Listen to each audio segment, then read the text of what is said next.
നമസ്കാരം. മലയാളി വാർത്ത ഇൻസൈഡിലേക്ക് സ്വാഗതം. PPE കിറ്റ് വിവാദത്തിൽ മുഖ്യമന്ത്രി പിണറായി വിജയനും CPM-ഉം മുൻ മന്ത്രി കെ ശൈലജയെ ബലി കൊടുക്കും. അഴിമതിക്ക് ഉത്തരവാദി ശൈലജ മാത്രമാണെന്ന തരത്തിലാണ് സർക്കാർ ഇപ്പോൾ നീങ്ങുന്നത്. പാലക്കാട് ബ്രൂവറി വിഷയത്തിൽ നിന്നും പൊതുജനങ്ങളുടെ ശ്രദ്ധ തിരിക്കാൻ കോവിഡ് അഴിമതിക്ക് കഴിയുമെന്നും സർക്കാർ കരുതുന്നു. കോവിഡ് കാലത്തെ PPE കിറ്റ് കൊള്ളയിൽ സർക്കാരിനെതിരെ പുതിയ ആരോപണവുമായി പ്രതിപക്ഷം രംഗത്തെത്തിയിട്ടും മുഖ്യമന്ത്രി അതിനെ പ്രതിരോധിച്ചിട്ടില്ല. കുറഞ്ഞ നിരക്കിൽ PPE കിറ്റ് നൽകാമെന്നേറ്റ് അനിത ടെക്സ്കോട്ട് എന്ന കമ്പനി ആരോഗ്യ വകുപ്പിന് നൽകിയ കത്ത് പ്രതിപക്ഷം പുറത്തുവിട്ടു.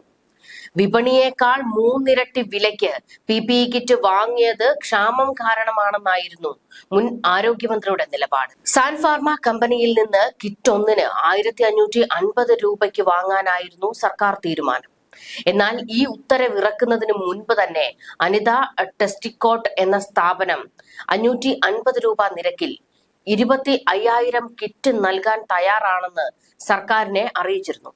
ഈ കത്ത് പുറത്തുവിട്ടാണ് പ്രതിപക്ഷം സർക്കാരിനെതിരെ അഴിമതി ആരോപണം ശക്തമാക്കുന്നത്. ദുരിതകാലത്ത് തീവെട്ടിക്കൊള്ള നടത്തിയത് ധനമന്ത്രി അടക്കമുള്ള പർച്ചേസ് കമ്മിറ്റിയാണെന്നും ശൈലജയെ ഒന്നാം പ്രതിയാക്കി കേസ് എടുക്കണമെന്നും രമേശ് ചെന്നിത്തല ആവശ്യപ്പെട്ടിരിക്കുന്നത്. മുഖ്യമന്ത്രി, അന്നത്തെ ധനമന്ത്രി തോമസ് ഐസക്, ആരോഗ്യമന്ത്രിയായിരുന്ന കെ ശൈലജ എന്നിവരാണ് 1550 രൂപയ്ക്ക് കിറ്റ് വാങ്ങാനുള്ള ഫയൽ കണ്ടിരിക്കുന്നത്. 3 കമ്പനികൾ 500 രൂപ നിരക്കിലാണ് PPE കിറ്റ് നൽകാമെന്ന് പറഞ്ഞത്. അതായത് വിപണി വിലയാണ് ഇതെന്ന് കാണാം. എന്നിട്ടും 1550 രൂപയ്ക്ക് കിറ്റ് വാങ്ങിയെന്ന് പറഞ്ഞാൽ അത് അഴിമതിയാണ്. ഇതാണ് CAG-യുടെയും കണ്ടെത്തൽ. PPE കിറ്റുകൾ അമിത വിലയ്ക്ക് വാങ്ങുന്നത് എന്തിനാണെന്ന് ധനമന്ത്രി പോലും ഫയലിൽ സംശയം ഉന്നയിച്ചിരുന്നില്ല. ഇതിനർത്ഥം അഴിമതിയുടെ കരങ്ങളിൽ എല്ലാവർക്കും ബന്ധമുണ്ടെന്നാണ്. എന്നാൽ ആരോഗ്യവകുപ്പ് മന്ത്രി അയച്ച ഫയലിൽ തങ്ങൾ ഒപ്പിട്ടു എന്ന് മാത്രമാണ് മുഖ്യമന്ത്രിയും അന്നത്തെ ധനമന്ത്രിയും ഇപ്പോൾ പറയുന്നത്. ലോകായുക്തയിൽ നിലവിലുള്ള കേസിൽ കെ ശൈലജയാണ് ഒന്നാം പ്രതി. അന്ന് പ്രതികളായ സർക്കാർ ഉദ്യോഗസ്ഥർ ഹൈക്കോടതിയെ സമീപിച്ചെങ്കിലും അന്വേഷണം തുടരട്ടെ എന്നായിരുന്നു ഹൈക്കോടതിയുടെ ഉത്തരവ്. കോവിഡ് മഹാമാരിക്കാലത്തെ PPE കിറ്റ് ഇടപാടിൽ 10.23 കോടിയുടെ കൊള്ള നടത്തിയെന്നാണ് CAG റിപ്പോർട്ട്. നിയമസഭയിൽ വെച്ച റിപ്പോർട്ടിലാണ് ആരോഗ്യവകുപ്പിൽ നടന്ന അഴിമതി വെളിപ്പെടുത്തിയത്. കോവിഡ് ഫലപ്രദമായി കൈകാര്യം ചെയ്യുന്നതിനായി സംസ്ഥാനത്ത് ആരോഗ്യ പരിരക്ഷാ സ്ഥാപനങ്ങളെ സജ്ജീകരിക്കുന്നതിന് PPE കിറ്റുകളും N95 മാസ്കുകളും മറ്റ് സാധന സാമഗ്രികളും ഉപകരണങ്ങളും വാങ്ങാൻ KMSCL-ന് സംസ്ഥാന സർക്കാർ 2020 മാർച്ചിൽ പ്രത്യേക അനുമതി നൽകിയത്. അടിയന്തര ആവശ്യങ്ങളുടെയും ലഭ്യത കുറവിന്റെയും പശ്ചാത്തലത്തിൽ ടെൻഡർ, ക്വട്ടേഷൻ ഔപചാരികതകളിൽ നിന്നും ഇളവും അനുവദിച്ചു. അവശ്യ സാധനങ്ങളുടെ വില നിയന്ത്രണം പ്രാബല്യത്തിൽ വരുത്തുന്നതിനായി സർക്കാർ PPE കിറ്റുകളുടെ യൂണിറ്റ് നിരക്ക് 545 രൂപയായി നിശ്ചയിച്ചിരുന്നു. KMSCL-ന്റെ വാണിജ്യ വിഭാഗമായ കാരുണ്യ കമ്മ്യൂണിറ്റി ഫാർമസി വഴി വാങ്ങലുകൾ നടത്താനും അനുമതി നൽകിയിരുന്നു. സാഹചര്യത്തിന്റെ ആവശ്യകതയും നിർണായകതയും അടിസ്ഥാനമാക്കി കോവിഡ് മാനേജ്മെന്റിനായി പർച്ചേസ് ഓർഡറുകൾ നൽകാനും സംസ്ഥാനതല ക്രൈസിസ് മാനേജ്മെന്റ് കമ്മിറ്റിയിൽ തീരുമാനങ്ങൾ എടുത്തിരുന്നു. KMSCL കാരുണ്യ ഡിവിഷനിലേക്കുള്ള 3 സ്ഥിരം വിതരണക്കാർ ഉൾപ്പെടുന്ന 4 സ്ഥാപനങ്ങൾ 2020 മാർച്ചിൽ സർക്കാർ അംഗീകൃത നിരക്കുകൾക്കുള്ളിലോ അതിലും അല്പം അധികമോ ആയ നിരക്കുകളിൽ PPE കിറ്റുകൾ വിതരണം ചെയ്യുന്നതിന് വാഗ്ദാനം ചെയ്തിരുന്നു. എന്നാൽ സാധാരണ വിതരണക്കാരിൽ നിന്നും പ്രാദേശിക വിപണികളിൽ നിന്നും കുറഞ്ഞ വിലയിൽ ഓഫറുകൾ ലഭ്യമായിരുന്നുവെങ്കിലും 2020 മാർച്ച് ഏപ്രിൽ മാസങ്ങളിൽ മുൻപ് വാങ്ങിയിരുന്ന യൂണിറ്റ് നിരക്കിനേക്കാൾ 300% വരെയോ അതിലും ഉയർന്നതോ ആയ നിരക്കിൽ 5 സ്ഥാപനങ്ങളിൽ നിന്നുകൂടി കിറ്റുകൾ വാങ്ങി. ഇതിന്റെ ഫലമായി ഈ കാലയളവിൽ സംഭരിച്ച PPE കിറ്റുകളിന്മേൽ 10.23 കോടിയുടെ അധിക ചെലവുണ്ടായി എന്നാണ് CAG കണ്ടെത്തിയത്. ഈ പശ്ചാത്തലത്തിൽ സംസ്ഥാന സർക്കാർ നിശ്ചയിച്ച യൂണിറ്റ് നിരക്കിന് അടുത്ത് നിൽക്കുന്ന 550-ന് PPE കിറ്റുകൾ വിതരണം ചെയ്യാൻ അനിത ടെക്സ്കോട്ട് പ്രൈവറ്റ് ലിമിറ്റഡ് വാഗ്ദാനം ചെയ്തിരുന്നുവെന്ന് പരിശോധനയിൽ കണ്ടെത്തിയിട്ടുണ്ട്. ഈ സ്ഥാപനത്തിൽ നിന്ന് 25,000 PPE കിറ്റുകൾ വാങ്ങാമെന്ന് KMSCL വാഗ്ദാനം ചെയ്തെങ്കിലും 10,000 എണ്ണം വിതരണം ചെയ്യുന്നതിന് മാത്രമേ പർച്ചേസ് ഓർഡറുകൾ ഇഷ്യൂ ചെയ്തുള്ളൂ. അതേസമയം യൂണിറ്റിന് 800 മുതൽ 1,550 വരെ വില ക്വാട്ട് ചെയ്തവർക്ക് ഓർഡർ അളവ് 15,000 മുതൽ 2 ലക്ഷം വരെ നൽകി. സപ്ലൈ ഓർഡർ ഇഷ്യൂ ചെയ്ത് 18 ദിവസത്തിനുള്ളിൽ ഓർഡർ ചെയ്ത അളവിന്റെ 50% സപ്ലൈ ലഭിച്ചെങ്കിലും ഓർഡർ ചെയ്ത അളവിന്മേലുള്ള വിതരണം കുറവാണെന്ന കാരണം പറഞ്ഞ് 2020 ഏപ്രിൽ 15 സപ്ലൈ ഓർഡർ റദ്ദാക്കി. എന്നാൽ വിതരണ കാലയളവ് നിഷ്കർഷിക്കുന്ന ഒരു വ്യവസ്ഥയും LOIയിൽ KMSCL ഉൾപ്പെടുത്തിയിട്ടില്ല എന്നും ഓർഡർ ചെയ്ത PPE കിറ്റുകൾ വിതരണം ചെയ്യുന്നതിന് KMSCL സമയപരിധി നിശ്ചയിച്ചിരുന്നതായി സൂചിപ്പിക്കുന്ന രേഖകൾ ഒന്നും തന്നെ ലഭ്യമല്ല എന്നും പരിശോധനയിൽ വ്യക്തമായി.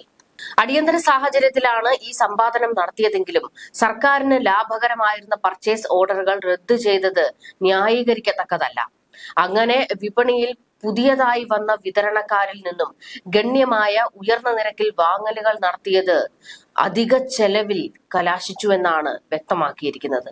എന്നാൽ കോവിഡ് കാലത്ത് PPE കിറ്റിന്റെ ക്ഷാമം കാരണമാണ് ഉയർന്ന തുക നൽകി വാങ്ങേണ്ടി വന്നത് എന്നാണ് മുൻ ആരോഗ്യമന്ത്രി KK ശൈലജ ഇതിനോട് പ്രതികരിച്ചത്. മാത്രമല്ല മുഖ്യമന്ത്രിയുടെ അറിവോടെ ആയിരുന്നു പർച്ചേസ് ഓർഡർ കൊടുത്തത് എന്നും KK ശൈലജ ആവർത്തിച്ച് വ്യക്തമാക്കിയിരുന്നു. പക്ഷേ പിണറായി വിജയൻ ഈ വിഷയത്തിൽ കൈമലർത്തിയിരിക്കുകയാണ്. അടപടലം അഴിമതി മുഴുവൻ ശൈലജയുടെ തലയിലുമാണ്. ശൈലജയെ പിണറായി വിജയൻ തകർത്തു എന്ന് തന്നെ പറയാം. CPM-ഉം ഒന്നാം പിണറായി സർക്കാരും ചേർന്ന് നടത്തിയ കോവിഡ് അഴിമതികളെല്ലാം KK ശൈലജയുടെ തലയിൽ കെട്ടി പിണറായി രക്ഷപ്പെടാനുള്ള നീക്കമാണ്. ഒന്നാം പിണറായി സർക്കാരിന്റെ കാലത്ത് കോവിഡിന്റെ തുടക്കത്തിൽ PPE കിറ്റ് വാങ്ങാതെ പണം എഴുതിയെടുത്തതിന് വരെ തെളിവ് ലഭിച്ചിട്ടുണ്ട്. പർച്ചേസ് ഓർഡർ റദ്ദാക്കിയതിന് ശേഷം മഹിളാ അപ്പാരൽസിന്റെ PPE കിറ്റിന് എക്സ്പോസ്റ്റ് ഫാക്ടോ അംഗീകാരം നൽകിയിട്ടില്ല എന്നാണ് നിയമസഭാ മറുപടി. എന്നാൽ ഇത് തെറ്റാണെന്ന് തെളിയിക്കുന്ന വിവരാവകാശ രേഖ മാധ്യമ പ്രവർത്തകർക്ക് ലഭിച്ചിട്ടുണ്ട്. പർച്ചേസ് ഓർഡർ റദ്ദാക്കുന്നതിന് മുൻപ് ലക്ഷങ്ങളുടെ പർച്ചേസ് നടന്നിട്ടുണ്ട്. 1500 രൂപയ്ക്ക് സാൻഫാർമ എന്ന തട്ടിക്കൂട്ട് സ്ഥാപനത്തിൽ നിന്ന് PPE കിറ്റ് വാങ്ങാൻ ഓർഡർ കൊടുക്കുന്നതിന് തൊട്ടു മുൻപാണ് മഹിളാ അപ്പാരൽസിന് 20,000 കിറ്റിന് ഓർഡർ കൊടുക്കുന്നത്. സർക്കാർ സഹായത്തോടെ പ്രവർത്തിക്കുന്ന അങ്കമാലിയിലെ മഹിളാ അപ്പാരൽസ് 400 രൂപയ്ക്ക് കിറ്റ് കൊടുക്കാൻ തയ്യാറായി. സാൻഫാർമയ്ക്കില്ലാത്ത ടെക്നിക്കൽ കമ്മിറ്റി പരിചയമുള്ള കമ്പനിയായിരുന്നു മഹിളാ അപ്പാരൽസ്.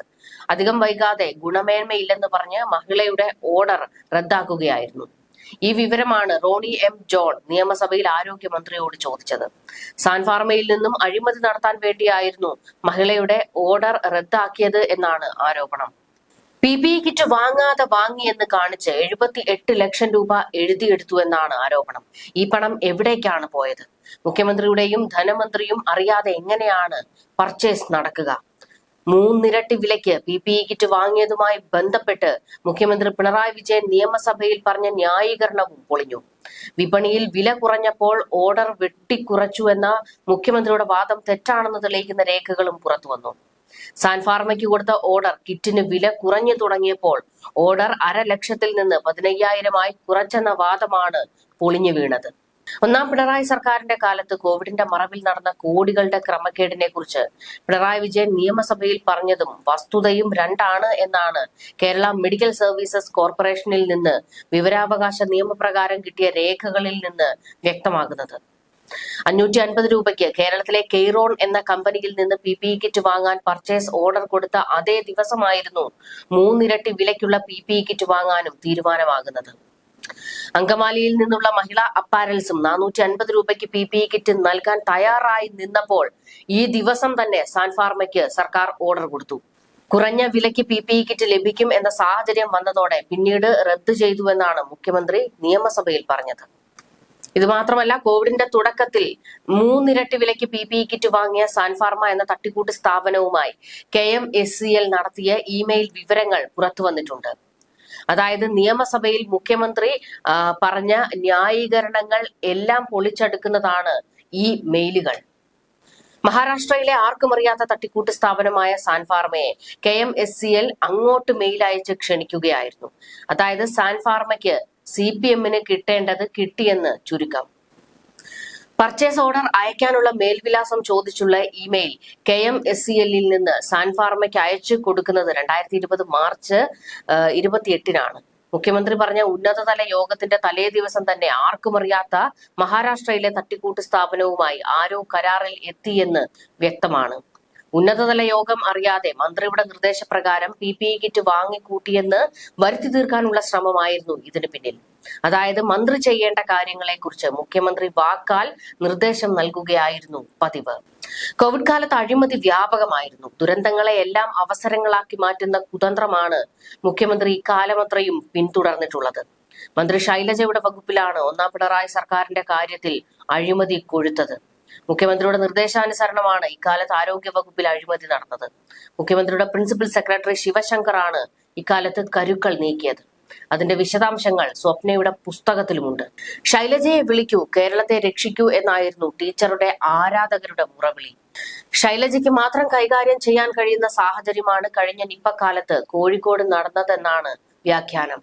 കോഴിക്കോട് സർക്കാർ ഗസ്റ്റ് ഹൌസിൽ ക്യാമ്പ് ചെയ്താണ് നിപ്പയുടെ സമയത്ത് ശൈലജ ടീച്ചർ കാര്യങ്ങൾ കൈകാര്യം ചെയ്തത്. നിപ്പയ്ക്ക് പിന്നാലെ വന്ന കോവിഡും ശൈലജ ടീച്ചർ കൈകാര്യം ചെയ്തിരുന്നു. എന്നാൽ ശൈലജയെ പിണറായി മന്ത്രിസ്ഥാനത്ത് നിന്നും നിഷ്കരുണം ഒഴിവാക്കി. KR ഗൗരിയുടെയും VS അച്യുതാനന്ദന്റെയും വഴിയെ രക്തസാക്ഷിയാകുകയായിരുന്നു KK Shailaja. News desk, Malayali വാർത്ത ഇൻസൈഡ്.